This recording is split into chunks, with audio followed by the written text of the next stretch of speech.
Welcome to TheoTrade. This is Don Kaufman. It's August 14th, 2019, and you are watching the TheoTrade evening video. 3 minutes left to play in the period, and the market right now, well, it's a full court press. That is sell side activity effectively everywhere we look. The S&P's right now down about 3%. The Nasdaq off by 3%. But what is important isn't necessarily just these percentage moves, precisely where we're closing right now. The cash close. Do you realize we're going to fall directly on one of our S&P futures gravity points? 2842. People, mark it on your screen. If you've been watching these videos for literally the last 18 months, we've been mentioning these particular gravity points. Anyway, we're there. We're home. We're literally sitting at 2842.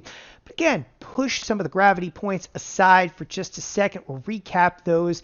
It has been a hideous day inside of the marketplace, and I'm going to kind of cut to the chase right up front. This kind of activity, okay, we just cracked the volatility box wide open, and you better anticipate more of it. Let's get into, for just a brief moment, why. Then we're going to go through specifically, risk is here. What are you going to do? We're going to talk about existing trades. We're going to look at the SPOO's volume. We're going to look at the VIX. Okay, we're going to look at the XLF and a couple of sectors specifically that have been unscathed. A couple of sectors, a couple of stocks. With that, let's get right down to it. So, as we come into the closing bell, one of the first things that I want to reiterate, some of the gravity points, 2911. We were there in the overnight session. We actually are cruising right down to 2842. It was fast. It was furious. It was absolutely vicious to the downside throughout the course of the overnight session. Then we kind of just drifted throughout the course of this trading session to the downside. Just a point that I'll make here momentarily. But if you don't have those gravity points, I'm giving them to you right now. Mark them on your screen, because the next one down below is 2811. You better believe we expect to see a 2811 print here in no time at all. All right. Push aside some of the gravity points for just a moment, and let's start to dig into what we're actually seeing in terms of the tape. It's hideous. It's rather hideous everywhere. But one of the bothersome aspects as it relates to price action, to me, happens to effectively be yesterday's vicious rip your face off tweet and rally got sold into. And from there, it's tough to believe. And again, this is yesterday's rally, and what we're looking at right now is a 30-day 1-hour chart. That's yesterday's rally. We plateaued, and we just came off hard and fast. At this point in time, it's real hard to kind of swallow the idea of us coming back from this anytime soon. I mean, they tried, they tweeted, they pushed. By the way, there were more tweets just about 20 minutes ago before this cash closed today. More tweets do what? Try to prop up the marketplace. It's not working. Okay? There's the closing bell. We have the Fed effectively not working. By the way, we're closing 2 cash lows. The Fed not really working right now. Okay? The tweets ineffective today. This is big. Again, risk is imminent. Now, with the S&P's slide, this one doesn't bother me nearly as much as if you take a look at the Nasdaq and zoom in on the Nasdaq, you realize that really in the last, 24 to 48 hours of trade, the Nasdaq is still unscathed. I mean, for the most part, this is the tweet. We were trading what? 75.50. Here we are right now, 7,500 and change. Okay? What? We're 50 handles lower. It's a big nothing burger at this point in time. There is room to run, people, inside of the Nasdaq to the downside unequivocally. Listen, at this point in time, it's the Nasdaq that should drive you, okay, in terms of fear in this trade. With that, let's get over to the bonds for just a moment. Once again, they've just gone parabolic. And if you haven't heard it here, you've heard it somewhere. The 2 and the 10 totally inverted, yada, yada, yada. Listen, I don't even care. People are talking now about the 10-year. Just pull up the TNX, okay? Interest rates, how many times in a row do we have to mention this? We've been mentioning it since March. They've crashed. Interest rates have effectively crashed. You can pull up okay, a 5-year on here to find rates this low. But I'm going to show you something interesting. If you take a look at TYX, that's the 30-year Treasury Index. Are you aware that the 30-year Treasury Index is now effectively at 2%? And that is the lowest ever recorded. The 30-year now is the lowest ever recorded. I know, if there were time to refi, it would be right now. But wait, they could go a lot lower. Now, before we go any further, let's get down to some of the details that I wanted to cover. Risk is here. What are you going to do? Okay, well, to be able to answer that question, let's go through some of the existing trades, RTSs, and shorts. All right, to my monitor tab. Now, I've got a ton of positions on. Most of the positions in here, look at this. Captain One Lot rides again. Doesn't matter if you've got a one lot because they add up. All right. I've got short positions in Lowe's and Lulu, okay? One of the things that I want to reiterate, in a situation like this, beta weight your positions. What does beta weight them mean? It means, put them into one common terms. In this case, I've beta weighted to the spiders, okay? Net, I know that my position right now that exists, and the way it exists, I'm negative 1,400 spider deltas. Nothing too crazy, negative 1,400 spider deltas in this particular account. This is the account that I use here each and every day at TheoTrade. Now, again, there's no monstrous positions in here. I don't have the chip on my shoulder that says we have to trade 100 lots, but I wanted to show you guys something interesting because as I look through my positions, look, I got a position on EEM. It's a 2-lot. Right? And FXI, there's a big one. It's got, 6 contracts in it. Again, there's nothing big. I'm being a little facetious with this. There's nothing that any of you couldn't handle in terms of positions. P&L in the day, okay, is net $14,000. From what? Nothing but a bunch of one lots. And not every position per se is up money, okay? But the point being, again, this could be anybody's account. And that kind of P&L can be achieved because we've got ourselves a degree of volatility. Now, RTSs. What is an RTS? It's a risk twist spread. The risk twist spreads, okay, right here, right now, not doing much with them. I have to play wait and see. Okay, you're like, wait, what? Okay, I've got risk twist spreads that are, they're starting to perform. What does a risk twist spread look like that is starting to perform? Now, when we opened the trade, we sold this. Okay, we bought 1, 2, 3 of these, sold one of these.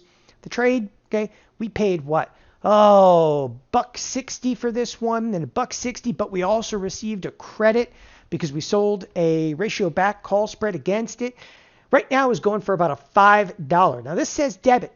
Yes, but this is how we initially opened the position. We will be closing the position.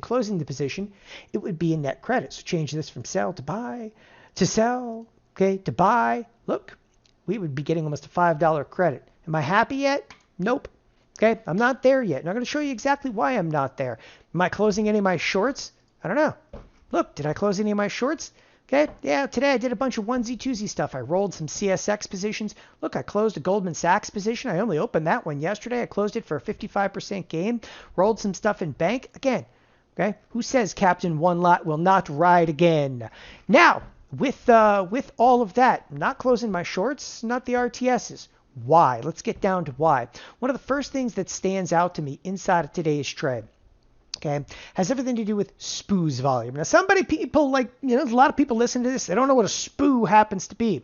It's an S&P future. Okay, when the S&P futures were first listed, they were listed as SPU, right? That was the symbol for them, SPU. So they always became known as the SPOOs. Well, okay, tell you what. Now, I still call them the SPOOs, and the SPOO's volume, okay, is not at what we term barfing levels. I'm sorry to be so hideously graphic, but, what else do you want to call it? Capitulation levels? It just doesn't do it for Don. All right, what I wanted to kind of display to you, highlight into this, okay, here's your volume. Oh, what do we do today? About 2.6 million contracts? That's just 2.6 million contracts. What is that? 2.6 million contracts is nothing amongst friends. You want to see some heavy volume, okay, and you need to see some heavy volume. You got to look a ways back. The last time we saw volume like this, it was down in May, but that was a kind of a slow grind at the downside. But this is different, okay? We need to see big volume. We need to start cracking like 3 million S&P contracts in a day. Now, looking at volume and volume alone, come on. You think I'm actually going to rest trades based on volume? No chance, okay? But it does stand out to me. It stands out because we were kind of slipping lower today. Let's look at the S&Ps again. All right, kind of slipping lower today, just kind of like into a warm bath of like redness all around us. Like, yeah, every single stock in the S&P 100 finished down. This is a quintessential all down day. It's kind of, again, what we call a full court press here. And so we slipped down like into a warm bath. But here's the irony of that. Like when I'm talking about, Spook's volume isn't there, I want you to think, okay, I'm just some monkey in Scottsdale, Arizona. How come I can pick out 2842 spot on? How can I possibly do that if this marketplace is efficient? I wouldn't be able to. This marketplace is not capitulating. It's not capitulating. When it's capitulating, I'll let you know, because at that point I can't pick out levels. Okay, I'm flying blind. It's literally like a crash course, in markets. Everybody needs to feel that fear. I don't feel the fear. I don't have that question right now. Should I close my shorts? Not even close to that. Like I was actually laughing when somebody asked me today, in my Caterpillar position. They literally asked me today. I've had a Caterpillar position on now for, since January of 2018. I've had a short position in Caterpillar. Am I going to close it? No, but call me at 90 and I might. Think about that for a second. I'm nowhere near. Okay? I'm not buying in. Okay? The volume isn't there. All right, next. VIX ain't feeling the pain. Okay? The VIX, we're not even back to where we were the other day. That's just, we're like a little bit over a week removed from a big spike up in the VIX. Sorry, not even the 25 level is going to do it for me. You back up here for just a moment, okay? The VIX, this isn't exactly raging on us right now. So volatility is saying right now, no, not for me, not for me. Listen, that's not a capitulating levels. Again, it's not feeling enough pain over there. All right, now let's get to a sector that I've talked about extensively, to the point of like nauseum. You're sick of hearing me talk about it. The XLF. What have I talked about the XLF? Well, first of all, it's down and out. The XLF, okay, sound the bear horn. What's the bear horn? We're under 2650. The nature of the entire S&P, and I literally talked about this on Monday. Okay, I talked about this verbatim on Monday. And look at this, the S&Ps, okay, with just about 6 minutes left into the futures close, they're reaching. They want to be down 100. Okay. I talked about the financials extensively on the weekend videos, basically every recent video. If they're under 2650, the entire S&P 500 becomes bearish. The irony of all of that is, first of all, a lot of people don't listen. Secondly, when you start looking at the S&P 500, like there's not that much damage that's been done yet. Okay. We're kind of close to some of the recent, I'll zoom in again. We're kind of close to some of the recent closing lows. We ain't home yet. We're going to start to pave, it looks like, new roads to the downside. Again, you have to realize how insane it is to see such a failed rally from yesterday. I mean, yesterday the S&Ps are up. People are like, it's happy days again. Here we are with the S&Ps down almost 100 coming into the futures close. 100. We didn't just give up yesterday. We gave up yesterday and then some. You almost doubled the loss. That's not something like you're going to walk away from unscathed. That's not something that you're going to walk away from a while. The financials are down and out. It's a bearish signal for the broader markets. At this point in time, duck and cover. You need to find sectors, okay, a couple of maybe individual stocks that are unscathed thus far. Let me actually give you some details on there. By the way, I have positions in almost everything that I'm going to talk about, and I'll even talk about the ones that I don't. The first thing I want to bring up is the XLP. Now, the reason I'm bringing up the XLP, for those of you that do not know the XLP, it's the consumer staples. Consumer staples. I have a number of bearish positions in here, okay, both in September and December. Bearish positions. Why am I bringing this sector up? On a year-to-date percentage, it was up about 20%, okay? Net, the slide that it's currently had,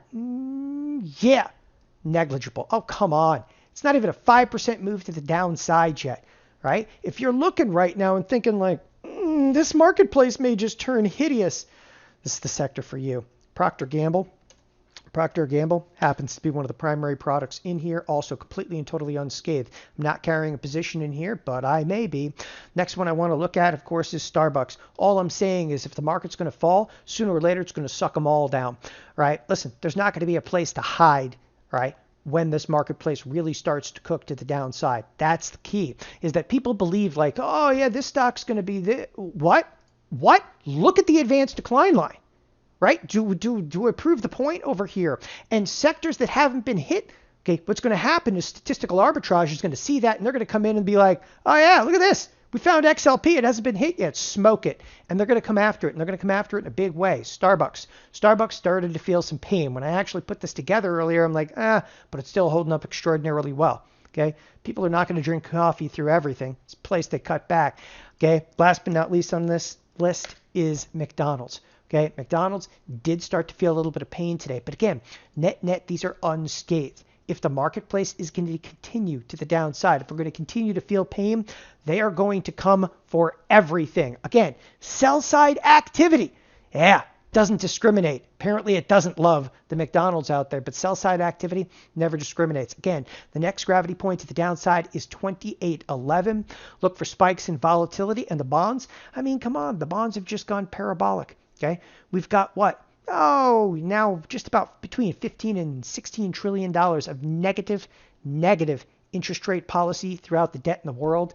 Okay, it's a brave new world that we're actually facing over here. There's a lot to think about. Again, a tremendous amount to think about. Just the next couple of days of trade. We're outside of the expected move in the SPX. People, it's a little bit of a free-for-all right now. Okay, put your helmet on. Expect anything.